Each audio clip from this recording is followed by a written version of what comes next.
How's everyone doing, guys? Cody, guys, back again, dropping in another video. Right, guys, today's video is going to be on, it's called desistance, right? That's a criminology phrase used for people that come away from crime, right? To me and to people on the street, desisting just means abstaining from crime, leaving crime. Why did you come away from it? The challenges, the hurdles, things like that, right? So, obviously, I'm out of crime now, guys, right? I was a career criminal. Been involved in the criminal underworld, stupid amounts of arrests under my belt, been in prison, like I say, been involved with gangs, criminal underworld, gangsters, all that sort of mither, right? So the reason I came away from crime, there's no war story, there's no I got shot and this and that and everything else, and I just decided to get out of the game. What it was, on my last stretch, guys, right? So obviously I got out in February this year. I was a cleaner on my last stretch at Forest Bank on the induction wing. And what it was, you know, I seen, right, what the effect it was having on my mum, right? Now, I'm not no mummy's boy, yeah, meh, far from it. But my criminality, the fact I was in prison, was really, really affecting my mum. Psychologically, emotionally, not to mention financially. The cost to support someone in prison is immense. Travelling, petrol, visits, food on visits, sending postal orders in, you know what I'm saying, clothes and stuff, right? My mum was paying rent arrears for me as well. She was sending me 50 quid a week. I was working as well. She was always, like I say, so she was getting in rent, putting my, the house that I've got, she was putting my credit card, she was paying my rent with her credit card to keep my flat, to keep my roof above my head. So when I got out and stuff, she was, because she doesn't do motorways, she was travelling 2.5 hours to get to the prison that I was at. Then she was travelling 2.5 hours home, an hour for the visit. That's 6 hours, guys, you see what I'm saying, right? And then, like I said, she's emailing a prisoner, so she's emailing me at the jail. She's writing me letters, she's sending me postal orders, wiring me money via PTS payments, sending me stamps, all that sort of stuff, you know. And she wasn't sleeping.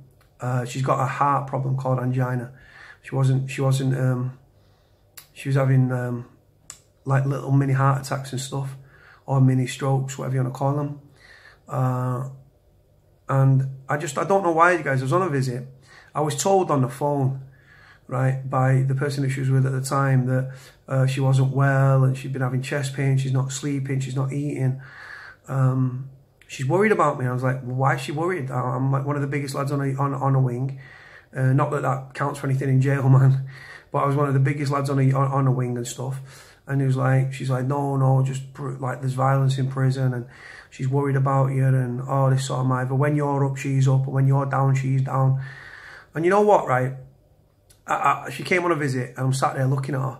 And I was like, she sat there and you can see the bags under her eyes where she's tired and stuff. And looking at her hands are getting older and stuff and aging and stuff. And because she smokes a lot, she breathes heavy, yeah, mate. She's like, and she breathes and stuff because she smokes way too much. And I came to the realization, guys, right, that she's not going to be there forever, right? And I opened my eyes. I was just a very selfish man, right? Not in life, you understand me? I've never had nothing in my life, you know what I mean? I've had money, but I don't like spending it on myself, so spending it on other people. But as a general rule, from growing up, I've never had nothing. I didn't know how to act, right? And my mum was my support network, right? She kept my head on my shoulders. Prison is like a roller coaster. You're up, you're down, you're up, you're down. I've had some of the funniest times in my life in prison, and I've also contemplated suicide while I've been in prison because of the helplessness of it all. You don't know what's going on outside your cell, outside the landing, outside the fucking wing, you know what I mean, outside the jail. You got to catch up on TV and stuff and via like the phone and stuff like that, yeah, man. And I opened my eyes, guys, right, to the effect that my criminality was having on my mum. And that's all it took. She came on the visit. I went to bed that night, got back on the wing, and I was laying in bed, yeah, and all I've got going through my head is all this stuff, and I'm thinking, I've never seen this before. I've never opened my eyes to the effect on my family, the domino effect, so to speak. Families suffer immeasurably when you're inside, trust me. If you supported somebody in prison, you'll know what I'm talking about, or even if you've been in prison. It's a struggle, man. And like I say, I went to sleep that night. Well, I didn't really sleep. I was tossing and turning. I woke up in the morning and I had like an epiphany, and I thought, I'm not doing this no more. I can't affect my mum's health anymore. It's wrong. I need to, and I opened my eyes and I saw it, and I thought, this isn't right. And I get out of jail, right? And I did a vlog earlier this year, right, where it's called my most open and honest vlog, and I break down in tears in that vlog, which is not manly at all, but it was the reality of what I put my mum through, and it was very raw to me and stuff. Now I'm out of crime. I'll be honest with you guys, I'm struggling. I keep getting offers to revert back to type, to go back to crime. I've been offered money, I've been offered jobs to go back in the criminal fraternity. So far I've turned them down. It's very, very hard to do so, really, really fucking hard. Like, the money was addictive. When I was active and stuff and I was making money, it was it's very, very addictive money. I grew up with nothing, so the thing is, right, I saw my mum, right, growing up, and she was working for minimum wage, right? And she was struggling financially, struggling. So I guess I associated minimum wage, right? There's nothing wrong with working for minimum wage, but I associated growing up minimum wage with the struggle. So I took a shortcut to the top, right? And in doing so, you live a very paranoid existence. Death's an occupational hazard. I was wearing bulletproof vests. I've been shot at on a door. I've got stab wounds. You can see there, I've got stab wounds and scars all over my hands and stuff. You know what I'm saying? Just from scrapping and stuff and people pulling knives and stuff. Very paranoid, very dangerous, very volatile, very, like I say, it's a dangerous world to be involved in. But it might, my criminality and my course of crime might not have been the right way to go, but for me, it was the only way. Like I say, I'm now out of crime and stuff. I don't commit crime. Do you know what? Yeah, next month, I've not had the police at my door for 2 years, right? And I used to enjoy, I know it's going to sound really strange to some of you, I used to enjoy being arrested, right? If I got arrested with somebody else, right, as standard, criminal underworld, the code of silence, you go no comment, yeah, man. If you get arrested on your own and the police are trying to pin it onto you, you've got to come out with a version of events, right? You don't name anybody or anything like that. You just give it a version of events. And I used to like the thrill of the chase. I used to, like, when I was wanted and circulating and stuff, I used to get on my toes, and I was here, there and everywhere and stuff, and getting interviewed and stuff, and the police are like, we've got you, that's it, right? And then you speak on interview and blah, blah, blah, and you get NFA'd or no further action, as it's called. So yeah, like I say, people, that was the world I was living in. It was exciting. Do you know what? I miss it just for the adrenaline. Sometimes I just think, you know what? I can't get a job. I've tried to get a job, right? I get met with a stone wall, right? Because how can you send a CV to employers that's empty, right? Yeah, I've done the doors, I've done a bit of security for celebrities and all that shit, right? But you've been a minder in the criminal underworld. That doesn't, you can't put that in your fucking CV, can you? So you send your CV with next to nothing on it, no GCSEs, no nothing, right? You don't even get through the door for an interview. You get met with you've been unsuccessful, or you just don't hear anything. And it's very disheartening for someone that's trying to better themselves. Like I say, I've got a lot to give. I worked while I was in prison. I wanted to work upon release. I got no resettlement when I left prison. I was kicked out the door with 46 quid like everybody else, and £5.20 for a bus fare. Bam, get out the door, right? There's some great organisations out there that are trying to help prisoners gain skills, training and employment and stuff. I don't want to rely on them, so I'm trying to do it my own way and trying to use my initiative and stuff and trying to better myself. But I can't get a job. And it really angers me, because just because I've been in prison doesn't make me a bad person. I've got a lot to give. But like I say, if you've got 40, 50 people going for a job and you've got nothing on your CV, even for an agency or something, they look and just think, no. And I've applied for jobs. I've not really applied for agency. I know agency, they say they take on anyone and everyone and stuff. But like I say, it's just the way that it is. I feel victimized because I've been in prison. And I'm struggling. And I've become reliant on benefits and stuff, which is embarrassing. I've always worked. Well, I've not always worked, but I've made money. I've had money. I've not had money. I've been homeless. I've lived in city centre apartments. I didn't save money. Obviously, I don't like spending money on myself, and I've looked out for other people and stuff. And I never invested my money. A lot of prisoners and people involved in crime, they invest their money. I didn't invest my money. So like I say, the chance and the opportunity to revert to type are ever present and stuff. I mean, a lot of people leave prison and they stay on a crimeless path, right? But then eventually the urge to make good money gets the better of them because they've got bills to pay, they might have kids to pay for, they might have a roof over their head, mortgage, rent, whatever, right? And they resort back to crime because 100% of something is better than 0% of fuck all. And what I mean is, if you're trying to get jobs and you're being met with a stone wall, right, and you can't get a job, then you're on your ass, right? And crime pays. Right? Now, I wouldn't tell anyone to go into crime or anything like that, but with fewer police on the streets and stuff, crime rates are soaring across the board. And like I say, so it's very easy to go back into a life of crime. It really, really easy. And like I say, the offers are ever present. The opportunities are always there.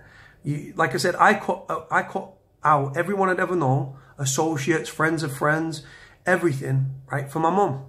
Now, that's not big, it's not bad, or it's not clever, right? It doesn't make me a mummy's boy neither. I open my eyes. If I had a missus and kids, I would have looked and thought, it would have been the same. If I had missus and kids, I would have had the same epiphany. And I would have yielded what I was doing to adapt what I'd learned. And like I say, I don't look over my shoulder anymore. I don't, if my door goes, it's not the police.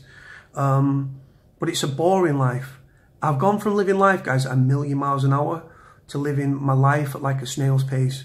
And I'll be honest with you, it's fucking boring. Some of the stuff I got up to when I was involved with the criminal underworld, and some of the stories I'd have to tell you would make you laugh. And I've had some great times. I've got some great memories. I'm trying to do it through the legal means now. I mean, I'm going to be working with the University of Salford with their criminology department and stuff. That's something I'm looking forward to.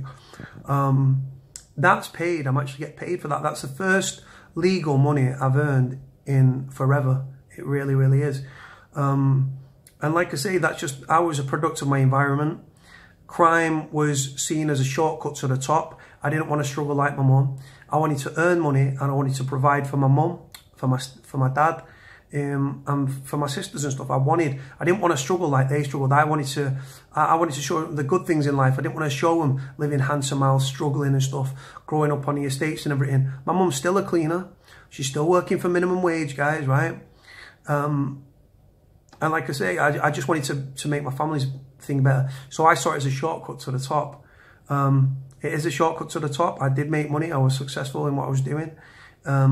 But then you've got the paranoia, the fear that comes with it, the fact that you could get fucking shot, that you're involved with gangs and criminal underworld and paranoia and police tapping your phone and cell sighting your phone and bugging your fucking properties and stuff and bugging the cars and all that sort of stuff. A very, very paranoid existence. And like I say, I'm now out of crime and stuff. And I'll be honest with you though, I don't miss like the life. I miss the money. And I miss the thrill of the chase. There's nothing, adrenaline. Some people commit crime just for the laugh of it and just for the buzz. Like people take chase by the police just for a buzz. My crimes were above that, but the adrenaline of the chase and having the police coming after you and like going through doors for you and the interview and the will they, won't they, like CPS and stuff like that. They're going to charge me. They're not going to charge me. I'm getting bail. I'm not getting bail. I'm getting remanded again. All that sort of stuff. I miss all that sort of crazy shit that went on. But yeah, I'm out of that now. So like I say, I'm a better person for it. I'm trying to do this university course with Stephen French, who you've seen on the videos and stuff. Need to link up with Frenchy again. Speaking about Frenchy, as you'll see here, got like 4 of Frenchy's books. And then what I'm going to do, next time I'm down in London and I'm with Frenchy, I'm going to do a draw. And I'm going to get Frenchy to sign some of these books. And then I'm going to do a bit of a giveaway for the people that subscribe to me and stuff and follow me and comment and stuff. But yeah, like I say, guys, Frenchy's doing it the right way now. I'm trying to do it the right way. We're trying to do this criminology tour and stuff. Yeah, desisting is one of the hardest things I've ever had to do. Like I said, the opportunity to revert to type are ever present. Money talks.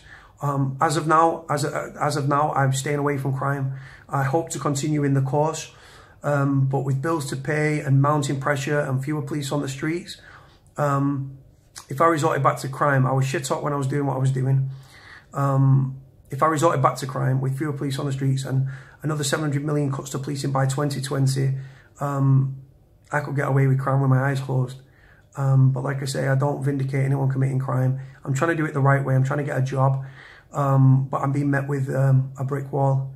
But like I say, if I can't get round it, I'll go over it. If I can't go over it, I'll go round it. And if I can't go round it or over it, I'm just going to go through it. And I'll carry on with my perseverance. My perseverance will pay off. But I'm trying to be a better person. Right, guys, I'm going to leave this video here. It speaks to criminology students and stuff like that, hopefully. Like, comment, subscribe. Speak to you all soon. Bye.